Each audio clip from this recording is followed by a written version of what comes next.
नमस्कार. प्रेमिलास रेसिपीमध्ये तुमचं सर्वांचं खूप खूप खूप स्वागत. आज आपण प्रेमिलास रेसिपीमध्ये गावाकडे ज्या पद्धतीने सांडग्याची भाजी केली जाते ना, अगदी तशीच इथे सांडग्याची भाजी मी तुम्हाला करून दाखवणार आहे.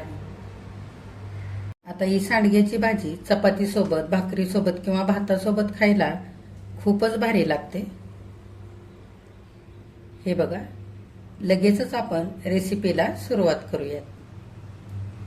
आता सांडग्याची भाजी करण्यासाठी इथं मी आमटीच्या वाटीने 1 वाटी भरून मटकीच्या डाळीचे सांडगे घेतलेत. ह्या सांडग्यांची रेसिपी माझ्या चॅनेलवरती मी नुकतीच टाकलेली आहे, ती सुद्धा तुम्ही बघा. त्या पद्धतीने हे सांडगे बनवून बघा. आणि आता मी तुम्हाला सांडग्याची भाजी दाखवते तशी भाजी सुद्धा करून बघा.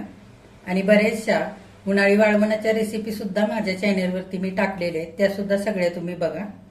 ह्या सांडग्यांना काही भागांमध्ये वडे म्हणतात, तर काही भागांमध्ये डाळवड्या सुद्धा म्हणतात. आमच्याकडे सांडगे म्हणतात. तर तुमच्या भागामध्ये या सांडग्यांना काय म्हणतात ते कमेंट करून नक्की मला सांगा. सर्वात आधी आपण सांडगे भाजून घेऊया. सांडगे भाजण्यासाठी कढई ठेवली गॅसवर. चमचाभर तेल घालूया कढईमध्ये. तेल चांगलं गरम झालंय. सांडगे घालूया तेलावरती आणि चांगले भाजून घेऊया. डाग पडेपर्यंत चांगले भाजून घ्यायचे. गॅस मध्यम करून एकसारखे सारे सांडगे चांगले भाजून घ्यायचे. फास्ट गॅसवरती भाजायचे नाहीत, नाहीतर मग एका बाजूने जास्त भाजतात, एका बाजूने कमी भाजतात किंवा आता सांडगे इथे छान असे थंड झालेले आहेत, भाजून घेतलेले. त्यातले अगदी थोडेसे सांडगे मिक्सरच्या भांड्यामध्ये घेऊया आणि ओबडधोबड वाटून घेऊया. अगदी थोडेसे घेतलेत. असे थोडेसे ओबडधोबड वाटून सांडगे भाजीमध्ये घालायचे, म्हणजे रस्सा पण छान दाटसर होतो आणि रस्स्याला छान चव येते त्याच्यासाठी. हे बघा, भाजलेले 2 चमचे सांडगे इथे मी मिक्सरवरती असे ओबडधोबड करून घेतलेले. किंवा तुम्ही खलबत्त्यामध्ये सुद्धा थोडेसे कुटून घेऊ शकता, किंवा एखाद्या ताटामध्ये सांडगे घेऊन तांब्याने हे खसलून सुद्धा बारीक करू शकता. भाजलेले सांडगे लगेच बारीक होतात. आता आपल्याला सांडग्याच्या भाजीसाठी एक छोटंसं वाटण तयार करायचंय. तर सांडगे वाटून घेतलेलंच भांडं मी इथं घेतलेलं आहे मिक्सरचं. तुम्ही ही सांडग्याची भाजी आपण इतर भाज्यांकरता सगळं वाटण भाजून वाटण घाटण करून जशी भाजी तयार करतो ना, तशी ही भाजी तयार करू शकता. पण मी अगदी गावाकडच्या पद्धतीने, साध्या पद्धतीने इथे मी ही भाजी करून दाखवणार आहे. अशा पद्धतीने केलेली भाजी सुद्धा अगदी छान चवीला होते तयार. इथे 3 चमचे सुकं मी खोबरं बारीक किसून घेतलंय. 6-7 लसूण पाकळ्या आणि थोडंसं आलं घेतलेलं आहे. त्याच्यातच थोडीशी कोथिंबीर सुद्धा घालूया आणि बिना पाणी घालता हे वाटण आता छान असं ओबडधोबड वाटून घेऊया. हे बघा, बिना पाणी घालता इथं मी वाटण असं ओबडधोबड करून घेतलेलं आहे. तुम्ही हे वाटण खलबत्त्यामध्ये सुद्धा छान असं कुटून घेऊ शकता. आता भाजी करण्यासाठी कढई गॅसवर ठेवले. पळी भरून तेल घालूया.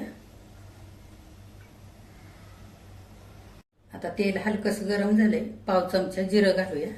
जिरं चांगलं फुलू द्यायचंय. जिरं हलकसं फुलायला लागलेलं आहे. इथे 3 पाकळ्या लसणाच्या ओबडधोबड अशा कुटून घेतल्यात, त्या पण घालूया. थोडासा लसूण 2-3 पाकळ्या घालायचा टेचून, म्हणजे चवीला अगदी भाजी छान लागते. आता लसूण हलकासा सोनेरी रंगावरती भाजलेला आहे. आपण 5-6 पानं कढीपत्त्याची घालूया. आता फोडणी चांगली परतवून घेतले. इथे मध्यम आकाराचे 3 कांदे असे बारीक चिरून घेतले, ते घालूया. थोडेसे बारीक चिरायचे पातळ भाजीसाठी, म्हणजे भाजी छान मिळून येते. आणि सुकी जर भाजी करायची असेल तर थोडासा कांदा मोठा मोठा जाडसर चिरून घ्यायचा, म्हणजे सुकी सांडग्याची भाजी चवीला खूपच छान लागते. कांद्यामुळे खरी भाजीला छान अशी चव येते. आता कांदा आपण छान सोनेरी होईपर्यंत चांगला भाजून घेऊया. आता 2-3 मिनिटं मध्यम गॅस करून छान सोनेरी रंगावरती कांदा सुद्धा भाजलेला आहे. आता हळद आणि हिंग घालूया. हळद पाव चमचा आणि हिंग आधीच फोडणीमध्ये घालायचं नाही, नाहीतर हळद आणि हिंग कांदा भाजताना करपून जाते. त्याच्यासाठी कांदा भाजल्यानंतरच हळद आणि हिंग घालायचे. सगळं चांगलं मिसळून घेऊया. आता इथं मी 1 चमचा भरून लाल तिखट घेतलेला आहे.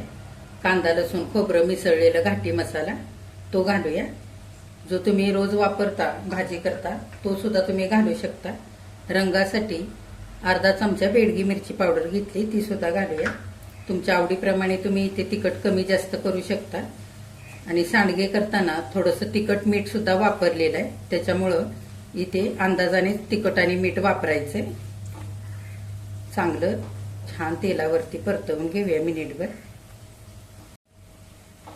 आता तिखट घातल्यानंतर सगळं चांगलं मिनिटभर परतवून घेतलंय. आता वाटून घेतलेला हा मसाला आपण घालूया आणि सगळं चांगलं पुन्हा परतवून घेऊया.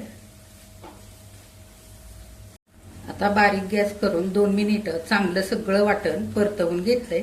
आता तेल सुटायला लागलेलं आहे वाटणाला. असं चांगलं परतवून घ्यायचं, कारण आपण कच्चंच सारं वाटण वाटून घेतलेलं होतं ना, त्याच्यासाठी. आता हे भाजून घेतलेले सांडगे घालूया वाटणामध्ये. सगळं चांगलं परतवून घेऊया. ही भाजी तुम्ही वाटण घाटण करून करा किंवा अशा साध्या पद्धतीने करा, आणि कोणत्याही सांडग्याची ही भाजी तुम्ही ह्या पद्धतीने जरी केलीत ना तरी सुद्धा ती खमंगच होणार, कारण सांडगेच मुळात चवीला खमंग असतात. त्याच्यासाठी ही भाजी अगदी भारी लागते खायला. आता मिनिटभर सांडगे मसाल्याबरोबर चांगले परतवून घेतले. मिक्सरच्या भांड्यामध्ये थोडंसं गरम पाणी घातलंय, ते आपण घालूया. आणि किती पातळ भाजी करायची त्या अंदाजाने इथं मी आता गरम पाणी घालते. तुम्हाला जेवढी ही भाजी पातळ करायची तितकं पाणी घालायचं. फारही उकळलेलं पाणी घालायचं नाही, नाहीतर मग सांडगे अगदी लगेचच शिजून गाळ होतात. कोमट असलेलंच पाणी घालायचं, म्हणजे आतपर्यंत चांगले सांडगे शिजतात आणि रश्याला तरी सुद्धा खूप छान येते. आता हे ओबडधोबड करून ठेवलेले सांडगे ते घालूया आणि सगळं चांगलं एकदा मिसळून घेऊया. गॅस मध्यम करायचा आणि 10 ते 12 मिनिटं छान. आता बारीक वाटून घातलेले सांडगे घातल्यानंतर एकदा सारी भाजी आपण चांगली हलवून घेऊया आणि गॅस फास्ट करून उकळी काढूया. आणि उकळल्यानंतर गॅस मध्यम करून 10 ते 12 मिनिटं छान आपल्याला भाजी शिजवून घ्यायची. आता वरून आपण अर्धा चमचा मीठ घालूया. सांडग्यामध्ये पहिलंच मीठ घातलेलं आहे, त्याच्यामुळे मी अंदाजाने अर्धा चमचा इतकंच मीठ घातलेलं आहे. तुमच्या आवडीप्रमाणे तुम्हाला किती मीठ घालायचंय तसं घालू शकता इथं. आता भाजीला चांगली उकळी आलेली. गॅस आता मध्यम करूया आणि 10 ते 12 मिनिटं चांगली भाजी शिजवून घेऊया. एकदा चांगली उकळल्यानंतर भाजी हलवून घ्यायची आणि भाजी शिजत असताना मधून मधून एकदा हलवून पण घ्यायची.